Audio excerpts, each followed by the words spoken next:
Hello, and welcome back to Hello Daily English. Hi, everyone. We are so happy to see you here with us today. Hi everyone, welcome back to the channel. We are your partners in this language journey. On this channel, we help you speak English every day, step by step. We use simple English, slow speaking, and real-life examples to help you feel confident. Before we start, please like this video and don't forget to subscribe to our channel. It really helps us grow our community and it helps other learners find our lessons too. Thank you so much for your support. Today, our topic is very close to home, literally. We are talking about the people who live next to us, above us, and across the street from us. Today, we are talking about neighbors. Yes, whether you live in a house, an apartment, a condo, or a dormitory, you probably have neighbors. Sometimes they're your best friends, and sometimes they can be a bit difficult. Exactly. Knowing how to talk to your neighbors and how to talk about your neighbors is a crucial social skill. You need to know how to introduce yourself, how to make small talk, how to ask for favors, and yes, even how to make a polite complaint. We are going to cover all of that today. We have a massive lesson planned. We will learn vocabulary for different types of housing, phrases for small talk, idioms about community, and we will do many role plays to show you real-life situations. By the end of this video, you will be the best neighbor in the world, or at least the one with the best English. Are you ready to get started? Let's begin. So, Jack, let's start with the basics. What exactly is a neighbor? Simply put, a neighbor is someone who lives near you. But in English, we have different ways to describe where exactly they live relative to you. Right. The most common one is next-door neighbor. A next-door neighbor is the person who lives in the house or apartment immediately to the left or right of yours. You share a wall or a fence with them. Then we have the neighbor across the street. This is the person who lives in the house directly opposite yours. If you live in an apartment building or a block of flats, you might have an upstairs neighbor or a downstairs neighbor. And those relationships can be tricky, especially if the upstairs neighbor likes to dance in heavy shoes. We will talk about noise complaints later. We also have the phrase neighbor down the street. This refers to someone who lives on your street, but maybe 5 or 6 houses away. So we have next door, across the street, upstairs, downstairs, and down the street. That covers the geography. Now let's talk about introductions. Yes. Imagine you just moved into a new house. You see your neighbor in their garden. What do you say? You can't just ignore them. Well, you could, but that would be rude. In English-speaking cultures, it is polite to introduce yourself. Here's a simple formula. Phrase 1. Hi, I'm Jack. I just moved in next door. Simple and effective. Or you can say, hello, I'm Emma. We're the new neighbors at number 42. And if you are the old resident and someone new moves in, you should welcome them. You can say, welcome to the neighborhood. I'm Jack. I live across the street. We often use the phrase, welcome to the block, or welcome to the building. It is also common to ask a polite question to start a conversation. For example, how are you settling in? Settling in. That is a great phrasal verb. It means, are you getting comfortable? Is your furniture unpacked? Do you feel at home? So the conversation might go like this. Hi, I'm Jack from next door. Hi, Jack. I'm Emma. Nice to meet you. Nice to meet you too. How are you settling in? Great, thanks. Just a lot of boxes to unpack. That is a perfect, natural first interaction. Now let's talk about the vibe. How do we describe our neighbors? We use adjectives. Some are positive and some are negative. Let's start with the positive ones because we want to be optimistic. A great adjective is friendly. My neighbors are very friendly. They smile and say hello. Another one is quiet. I love my neighbors. They are so quiet. This is a huge compliment in an apartment building. Another good one is considerate. To be considerate means to think about other people's feelings. A considerate neighbor doesn't play loud music late at night. And helpful. They are very helpful. They water my plants when I'm away. Now, let's look at the negative ones. Unfortunately, not all neighbors are perfect. The most common complaint is noisy. My upstairs neighbors are so noisy. Or nosy. Be careful with the spelling here. Noisy, loud, versus nosy, curious. A nosy neighbor is someone who looks out their window all the time and wants to know your private business. We sometimes call a nosy neighbor a curtain twitcher because they move their curtains just a little bit to spy on you. That is a funny idiom. Another negative word is messy. Maybe they leave trash in the hallway or their garden is overgrown.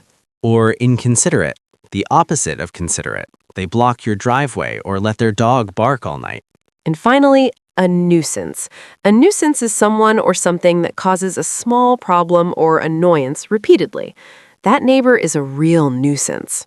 Okay, we have the adjectives. Now let's talk about the specific things neighbors talk about.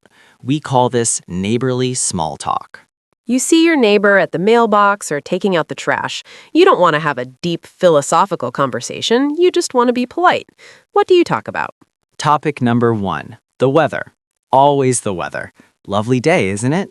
Looks like rain later. Can you believe this heat? Topic number 2, trash/bins. This is very practical. Is it recycling day tomorrow? Did the garbage truck come already? I think pickup is delayed because of the holiday. Topic number 3, packages or mail. Did you see a package on my porch? The mailman is late today. I think I got your letter by mistake. Topic number 4, gardening/home maintenance. Your roses are blooming beautifully. I see you are painting the fence. It looks great. That lawnmower sounds powerful. These are safe topics. They build a bridge between you and your neighbor without getting too personal. Now, let's move to something a bit more complex, asking for favors. Good neighbors help each other, but how do you ask politely? We usually use could you possibly or would you mind. For example, you are going on vacation. You can ask, "Hi, Jack, would you mind watering my plants while I'm away?" Or could you possibly keep an eye on the house for us this weekend? Keep an eye on. That is a useful idiom. It means to watch it, make sure it's safe, and check that nothing bad happens. Another common favor involves packages. I have a package arriving tomorrow, but I'll be at work. Could you hold it for me if you were home? And the classic one for movies, borrowing ingredients. I'm making a cake and I ran out of sugar. Could I borrow a cup of sugar? In 2026, we might not borrow sugar as much, but we might borrow tools. Do you happen to have a ladder I could borrow for an hour? Do you happen to have is a very polite way to ask. It gives the other person a chance to say no easily. Now, Emma, let's tackle the difficult part, complaints. How do you tell a neighbor they're being annoying without starting a war? This requires diplomacy. You want to be polite but firm. Let's look at the most common problem, noise. You should never start with anger. Don't say, shut up. Say, hi, sorry to bother you, but could you keep the music down a little bit? Or, I have to get up early for work tomorrow and the bass from your TV is quite loud. Another issue, parking. Hi, I think your car is blocking my driveway slightly. Could you move it back a few feet? Another issue, pets. Your dog has been barking for 2 hours. Is everything okay? Notice how Emma asked, is everything okay, instead of saying your dog is annoying. This shows concern first. It's a smart psychological tactic. Now let's talk about community structures. In the U.S., many people live in an HOA. What is an HOA? It stands for Homeowners Association. It is a group that manages the neighborhood rules. They decide what color you can paint your house, where you can park, and how tall your grass can be. That sounds strict. In the UK, we might have a residents association or a neighborhood watch. A neighborhood watch is a group of neighbors who look out for crime and report suspicious activity to the police. You might see signs that say, "We watch out for each other." Now, let's move to our role play section. We're going to act out 4 different scenarios. This will help you hear the tone and the vocabulary in context. I'm ready. Let's start with a happy one. Scenario 1, the introduction. Imagine I am washing my car in the driveway. Emma walks by. She is new. Excuse me. Hi there. Oh, hi. I didn't see you there. I'm Emma. I just bought the house across the street, the blue one. Oh, wonderful. Welcome to the neighborhood. I'm Jack. Nice to meet you. Nice to meet you too, Jack. I just wanted to say hello. How long have you lived here? Oh, about 5 years now. It's a lovely area. Very quiet, mostly families. That's great to hear. Well, I won't keep you from your car washing. No worries. If you need anything or if you need to know when trash day is, just knock on my door. Thank you. I appreciate that. Trash day is actually my next question. It's Tuesday mornings. Make sure the bins are out by 7 a.m. Perfect. Thanks, Jack. See you around. See you, Emma. That was a very standard, polite introduction. We used welcome to the neighborhood and see you around. Now, let's try scenario 2, the favor. Emma is going on vacation. She knocks on Jack's door. Knock, knock. Hi, Emma. What's up? Hi, Jack. I have a huge favor to ask. Sure. What is it? I'm going to visit my parents for the weekend, and I'm worried about my packages. I'm expecting a delivery on Saturday. Would you mind keeping an eye out for it? No problem at all. Do you want me to bring it inside my house for safekeeping? That would be amazing if it's not too much trouble. I don't want to leave it on the porch. It's no trouble. I'll be home all day Saturday doing yard work. Thank you so much. I'll bring you back some of my mom's famous cookies as a thank you. Deal. Have a safe trip. In that scene, we used huge favor to ask, and if it's not too much trouble, these phrases make the request very polite. Now, scenario 3, the complaint. This is harder. Jack is having a party. It is 1 a.m. The music is loud. Emma is tired. Knock, knock. Hey, Emma, do you want a beer? Come in. Hi, Jack. No, thank you. Listen, I hate to be a buzzkill, but it's 1 a.m. Oh, is it that late? Yeah, the music is really loud, and the bass is shaking my bedroom walls. I have work early tomorrow morning. Could you please turn it down? Oh, I am so sorry, Emma. I didn't realize it was so loud. We were just having fun. I understand, but I really need to sleep. Of course, I'll turn it off right now. Sorry about that. Thanks, Jack. I appreciate it. Good night. Good night. That was a reasonable complaint. I used the phrase, I hate to be a buzzkill. A buzzkill, or killjoy, is someone who stops the fun. By saying this, Emma admits that she isn't trying to be mean. She just has a need. Sleep. It softens the complaint.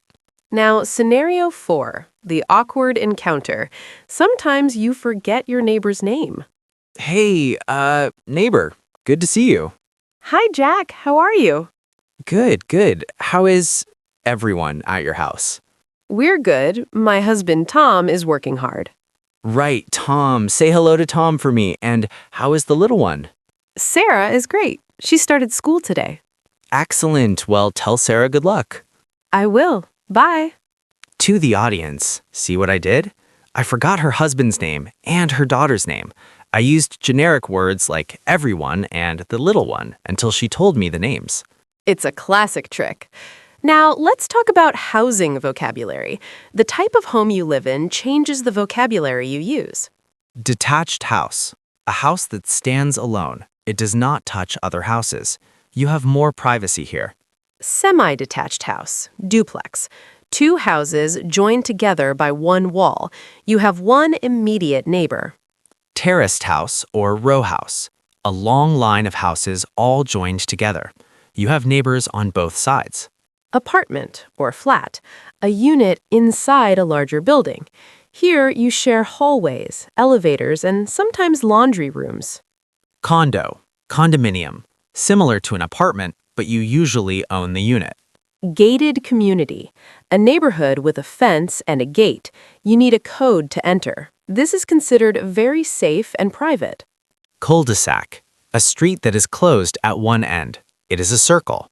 It's great for kids because there is no through traffic. Let's talk about the specific parts of the house where you interact with neighbors. The driveway, where you park the car. The porch, the covered area at the front door. The backyard or garden. The private area behind the house. The fence, the barrier between your properties. There is a famous English saying, good fences make good neighbors. What does that mean, Jack? It means that respecting boundaries and privacy is the secret to a good relationship. If the fence is strong, we don't fight over where the property line is. That is very true. Let's talk about some other idioms and phrasal verbs related to neighbors. Phrasal verb 1, drop by or stop by. This means to visit informally for a short time. Feel free to drop by anytime. I'll stop by later to return your ladder. Phrasal verb 2, look out for. To watch and protect. Neighbors should look out for each other. Phrasal verb 3, keep down. To reduce the volume of noise. Please keep the noise down. Idiom 1, keep up with the Joneses. This is a classic. The Joneses represents the neighbors. To keep up with the Joneses means trying to match your neighbor's wealth and status. He bought a new car just to keep up with the Joneses. Idiom 2, the boy next door, or the girl next door. This describes someone who is wholesome, traditional, and approachable. Not a celebrity type, but a nice, normal person. He has that boy next door charm. Idiom 3, not in my backyard. NIMBY. This is used in politics or community planning. It refers to people who want new developments, like a factory or a prison, but not near their house. Everyone supports wind energy, but it's a case of not in my backyard. Wow, NIMBY, that is a very advanced term. If you use that, you will sound like a native speaker discussing current events. Now, let's talk about privacy versus community. This is a cultural note. In the US and UK, privacy is very highly valued. Even if you are friendly, you generally do not just walk into a neighbor's house without knocking or calling first. That's right. Popping over, visiting quickly, is common, but usually we text first. Hey, are you home? Can I pop over? However, in some other cultures, neighbors are like family. Doors are always open and people share food daily. In English-speaking countries, sharing food happens, but usually on special occasions, like bringing a pie to welcome a new neighbor or a cookie exchange at Christmas.